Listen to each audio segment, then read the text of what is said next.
Advanced Open Water Certification, a level that indicated he had completed additional training beyond basic open water diving.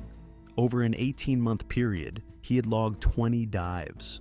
That number might sound substantial to a non-diver, but in the diving community, 20 dives represents limited experience.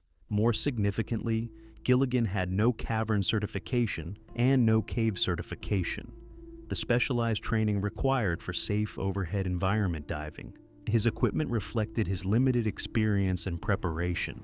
He carried a single 80 cubic foot, 11.1 liter tank, the standard recreational scuba tank. No octopus regulator, meaning no redundant air source if his primary regulator failed. A single light, a UK 500, a decent underwater light, but representing a single point of failure if it malfunctioned. In cave diving, the rule is 3 lights minimum: primary, backup, and emergency backup. Gilligan had one. The 3 divers entered Orange Grove Sink and descended into the lower cavern. The passage opened up from the entrance shaft into larger chambers, the limestone walls disappearing into darkness beyond their light's range. The water was clear initially, visibility extending for significant distances, allowing them to see the passages branching off in different directions. They made a decision that would prove fatal. They used no guideline. In cave diving, a continuous guideline to the surface is not optional. It's the fundamental safety protocol that separates cave diving from open water diving. The guideline marks your route in, provides tactile reference and zero visibility, and offers a physical connection to the exit when disorientation strikes. Gilligan led the group deeper into the cave system. His enthusiasm and confidence pushed them forward, exploring, seeking whatever lay beyond the visible passages. They encountered 2 major constrictions at the bottom of the cavern, tight spots where the passage narrowed dramatically, requiring careful body positioning and controlled breathing to pass through without disturbing the fine silt that coated every surface. Gilligan navigated through both constrictions, his companions following. They emerged into a small chamber beyond the second restriction. The chamber was unremarkable, just another void in the limestone, offering no particularly interesting features or passages leading to Virgin Cave. Gilligan made the assessment that there was nothing here worth the risk of continuing and decided to turn the dive. He pulled out his slate, an underwater writing board that divers use to communicate when verbal communication is impossible. He wrote a message to his companion. "Nothing here, let's leave." The decision to exit was sound. They had penetrated deep into the cave, passed through 2 constrictions, and found nothing particularly interesting. Time to head back to the entrance and the surface. But the exit would be far more difficult than the entry had been. The 3 divers had disturbed silt during their inbound journey. Fin kicks near the floor, bodies brushing against walls, movements through the constrictions.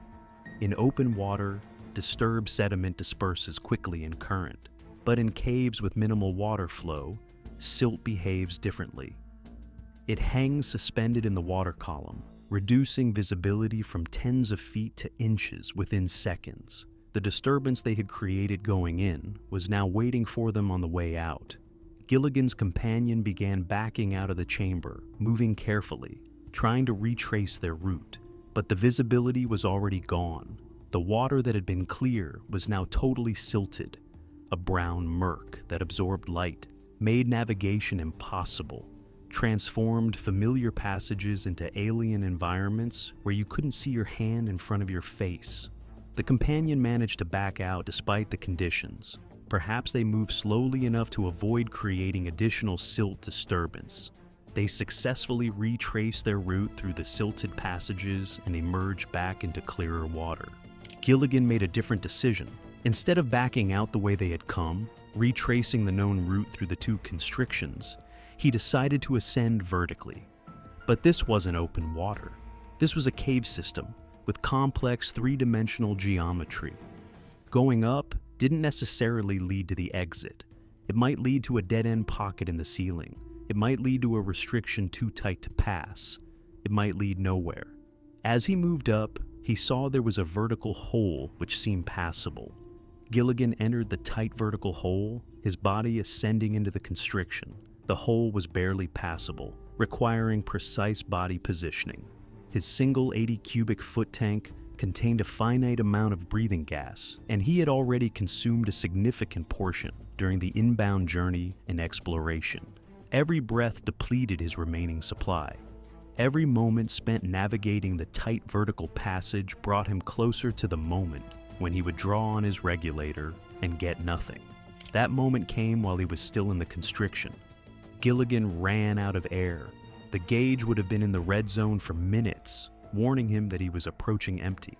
Then came the increasingly difficult draws on the regulator as the tank pressure dropped. Finally, the moment when he inhaled and got no resistance. The tank was empty.